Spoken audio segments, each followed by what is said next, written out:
అడగకనే వరలిచ్చే నాథుడు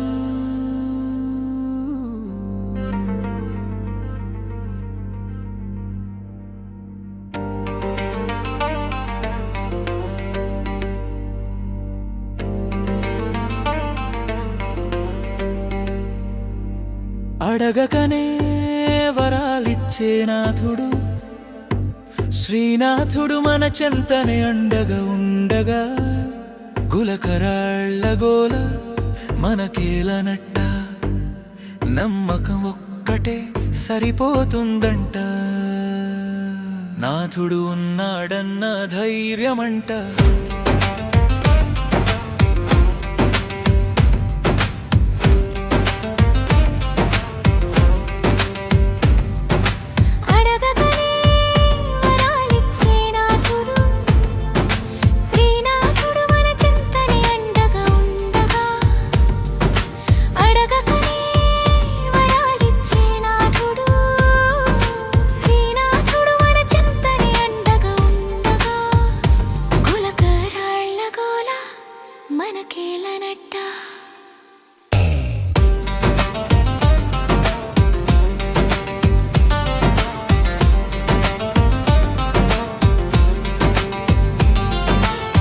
కన్నీటి చుక్కలకే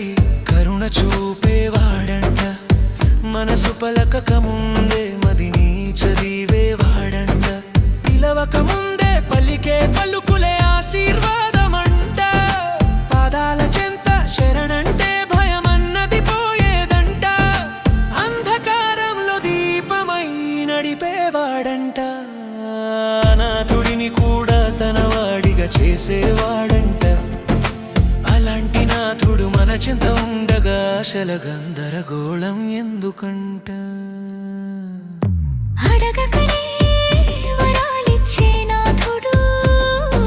శ్రీనాథుడు మన చింతనే అండగా ఉండగా గులకరాళ్ళ గోల మనకేలనట్ట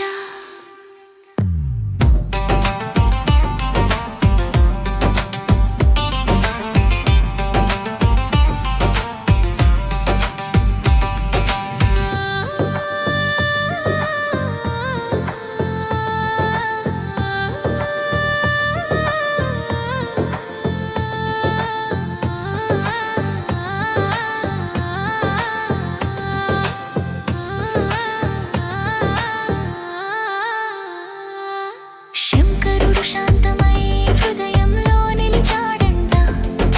శ్రీహరి కరుణగా ప్రతి శ్వాసలో నడిచాడంట నామస్మరణే ఆయుధమై నిలిచేదంట నమ్మకం ఉన్న చోట నిస్సహాయత ఉండదంట కష్టాల కడలిలో పడవై మారి తీరానికి చేర్చే తండ్రంట నీలకంఠుడి నీడల్లో ఉంటే విషమే అమృతమవుతుందంట అడగడం కాదు అర్పించడమే భక్తి అంట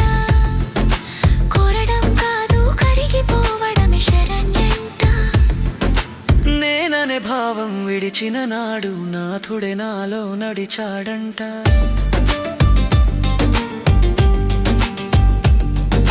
లోకపు మాటలు మనసు గాయపరిచిన లోపల తావు ఇస్తాడంట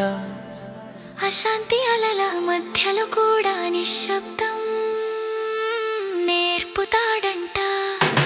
కాలమే ప్రశ్నలు వేసిన వేళ సమాధానంగా నిలబడతాడంట జీవితం భారమయ్యే అనిపించిన భుజాలపై మోస్తాడంట